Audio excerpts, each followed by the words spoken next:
To wander on one of the islands in the early morning light, or to sail by night on the waters of the bay, how wonderful this landscape is.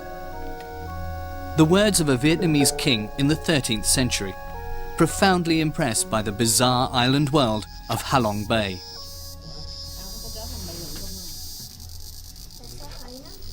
Everyday routine for fisherman Nguyen Van Nan. Often he sets out by night with his grandson, son or son-in-law to cast his nets at first light, sometimes in the rain, sometimes in early morning mist. Nan comes from the village of To Bo Nao. At 74, he's the oldest man in the village. He spent his whole life here. Many of the islets have no names on the nautical charts, but he knows them all.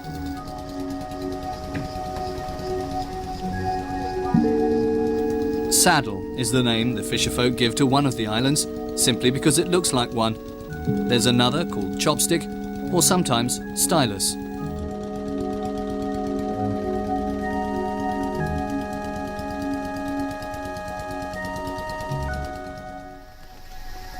In the interior of some of the islands there are lakes, often quite round, set in stately cliff walls. They are seawater lakes, some of them accessible by boat through cave tunnels, a miracle of nature, and ideal shelter for the fishermen.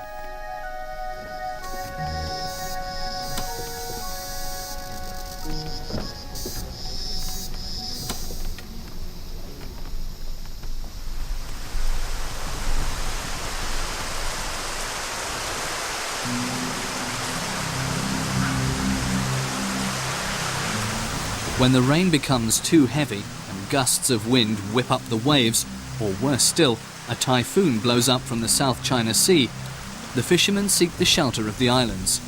A calm bay, an overhanging cliff, a cave.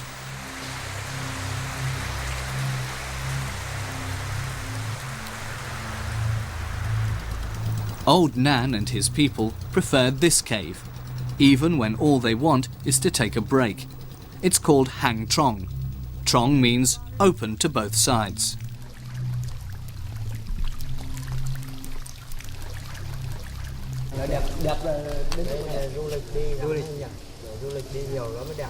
When the fishermen are sitting together, it's not long before they start telling stories about the many caves they've clambered around, about events, some true and some made up, in ever-changing versions. Old Nan's favourite story is the tale of Ha Long, the descending dragon who gave the bay its name. A long, long time ago, the dragon was sent by the gods to shape the islands and bays. And he defended the Vietnamese against enemies from the north who got lost in the confusion of islands and were sent packing by the dragon with powerful swishes of his great tail. That's also what produced the deep cuts and the many caves, what gave this unique scenery its jagged edges. The dragon, it's said, lives out at sea to this day. At least that's what Nan believes. And no ship, he says, no matter how big, can withstand him when he whips up the wind, the thunder and the lightning.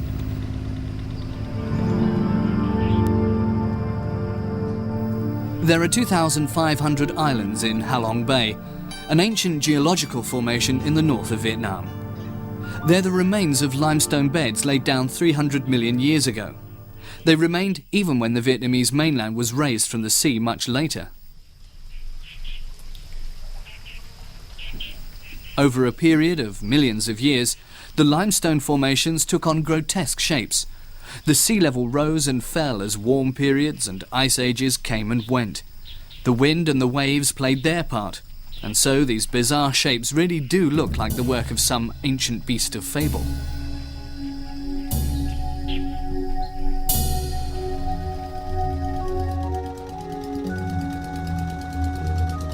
The fishermen are on their way back to To Bo Nao.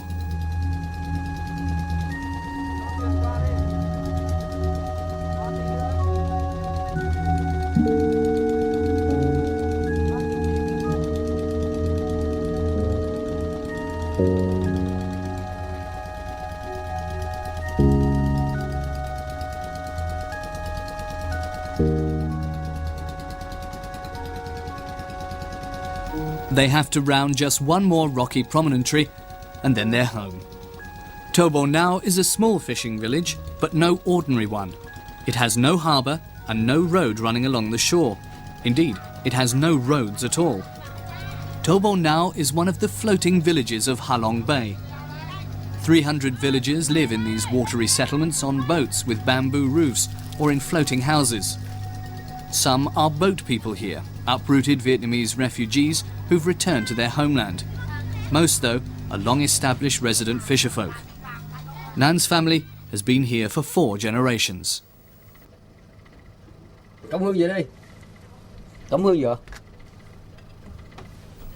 The old man lives with his family in a small houseboat.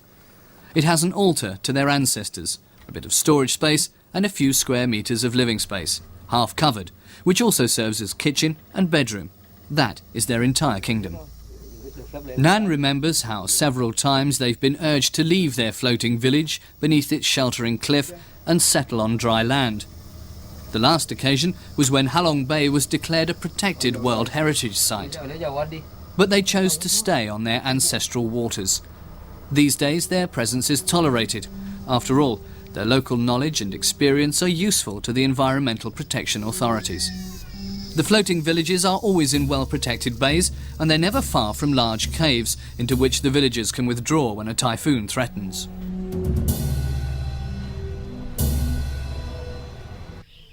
Most of the islands are too rough and steep to be habitable.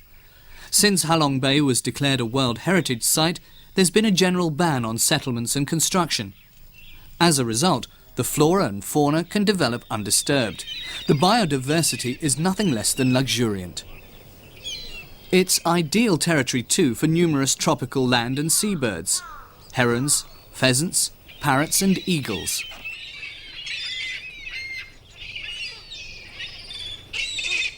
Richer still is the underwater world of Halong Bay. 160 species of coral have been identified to date. The warm climate and the large quantities of plankton create a veritable paradise for more than 1,000 species of fish. Time and again, the fishermen catch ocean-going fish never usually found in inshore waters. Here, though, they feel at home among these jagged inlets. Crabs and prawns in abundance, and the ray is also considered a delicacy.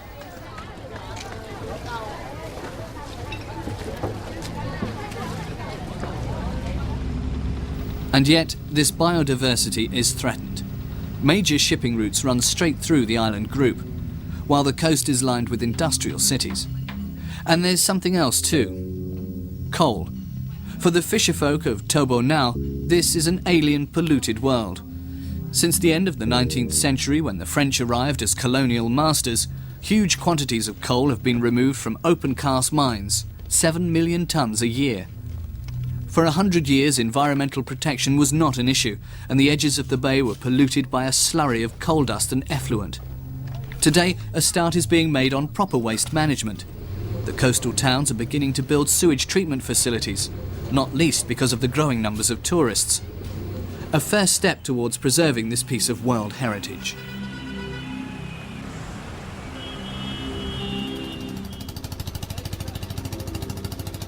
"10 kilometres offshore, in Tobo now, the water is clean. The livelihoods of the fishermen depend on the quality of the water more today than ever before. Because for some years they've been building floating houses. The special thing about them is their basement, so to speak. In these cages and nets is a new source of income, and for many it's now their main source. The Nguyens too not only catch fish, but increasingly breed them, including small sharks, which fetch $7 a kilo.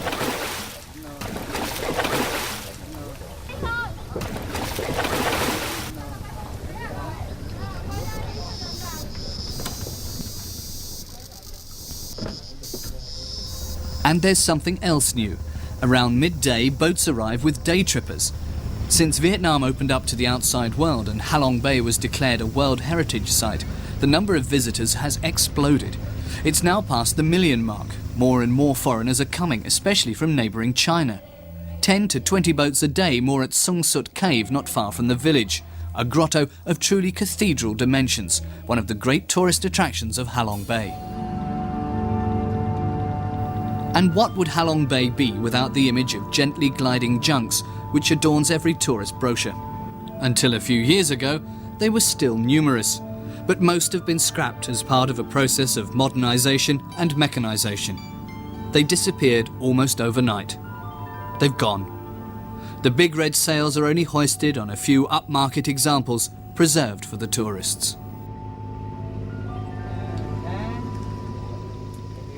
The pace of change is a matter of concern for the people of Thorbol now, as are the relative advantages and drawbacks of the tourist trade. It's a sensitive issue. For a few years they earned a tidy sum by selling corals. The tourists coughed up for pretty pieces, but as the coral reefs were demolished, the spawning grounds for the fish disappeared. No one had thought of that. As a result, diving for coral was strictly forbidden. That hit the fishermen hard, though some, including Old Nan, had long had their doubts about the trade. The nature reserve authorities offered the fisherfolk compensation in the form of tax exemption and by allowing them to sell their prawns, crabs and fish to the tourists. In return, they have to clear up the mess left by the visitors.